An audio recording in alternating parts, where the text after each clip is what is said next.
కాకినాడ నగర పరిధిలో పలు ఇళ్లలో దొంగతనాలకు పాల్పడిన సుంకర తేజ అనే విద్యార్థిని అరెస్టు చేసినట్లు కాకినాడ పోలీసులు తెలిపారు. ఈ మేరకు in charge DSP R Ramachandrarao, crime సీఐలు M Nagadurgarao, B Krishna 3 town police స్టేషన్లో మీడియా సమావేశం నిర్వహించి వివరాలను వెల్లడించారు. కాకినాడలో ఇంటర్మీడియట్ చదువుతున్న సుంకర తేజ జల్సాలకు అలవాటు పడి దొంగతనాలకు పాల్పడుతున్నాడని పోలీసులు తెలిపారు. జె రామారావుపేట, ముగ్గుపేట, చీడిగ, రాగంపేట, గుడారగుంట ప్రాంతాల్లో ఇళ్లలో ఎవరూ లేనప్పుడు ప్రవేశించి దొంగతనాలు చేశాడని అన్నారు. ఇటీవల జరిగిన ఒక దొంగతనం కేసులో దర్యాప్తు చేయడంతో అతను పట్టుబడినట్లు చెప్పారు. నిందితుడు కాకినాడ ప్రాంతంలో 6 దొంగతనాలకు పాల్పడినట్టు తేలిందని, అతను వద్ద నుండి 11.16 లక్షల రూపాయల విలువైన బంగారు, వెండి ఆభరణాలు, నగదు స్వాధీనం చేసుకోవడం జరిగిందని తెలియజేశారు.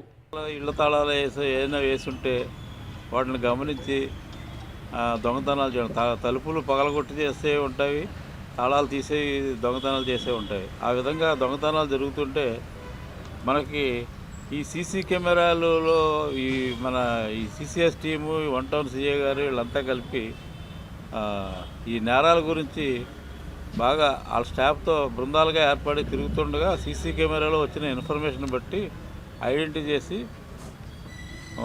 సుంకర తేజ అనే ఇంటర్మీడియట్ చదివే కుర్రవాడిని, ఇంటర్మీడియట్ అంటే మేజరే, 10th క్లాసు చదివి 2 సంవత్సరాలు అయిపోయిన తర్వాత ఇంటర్మీడియట్ చదివాడు.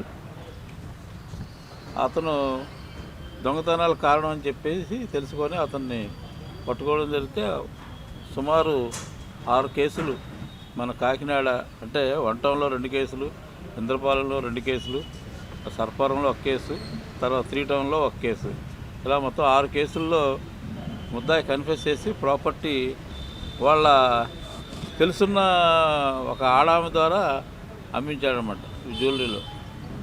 అవన్నీ ఇప్పుడు సిసిఎస్సిఏ గారును మన 1 టౌన్ సిఏ గారు క్రైమ్ నెంబర్ 285/24లో అరెస్ట్ చేసి ఈరోజు ఉదయం ఈ ప్రాపర్టీ అంతా రికవర్ చేయడం జరిగింది. ఇది చూపించడం ఇందులో మన ఎస్ఐ గారు సిసిఎస్ ఎస్ఐ గారు, మళ్ళీ ఏఎస్ఐలు 2, తర్వాత ఇంకా స్టాఫ్ కొంతమంది, వీళ్ళకి అభినందన. వీళ్ళు ముద్దాయిని క్యాచ్ చేసి ఈ విధంగా రికవరీ ఈ సంవత్సర కాలంలో రికవరీ చేసినందుకు చాలా అభినందన. వీళ్ళందరికీ రివార్డులు కూడా రికవరీ వాల్యూ అంటే 129 గ్రాముల బంగారం, మొత్తం టోటల్ అంటే 11,16,840. అందులో క్యాష్ 1,50,000 క్యాష్ ఉంది, 129 గ్రాముల బంగారం ఉంది, వెండేమో సుమారు 566 గ్రాములు వెండి ఉంది. వస్తువులు అవన్నీ ఐటమ్స్ రూపంలో ఉన్నాయి. తూకం చూపించి వాళ్ళకి కన్సర్న్ స్టేషన్ ద్వారా ఆ కేసులో ప్రాపర్టీగా చూపించి వాళ్ళకి కంప్లైంట్స్కి హ్యాండ్ ఓవర్ చేస్తాం 2-3 రోజుల్లో.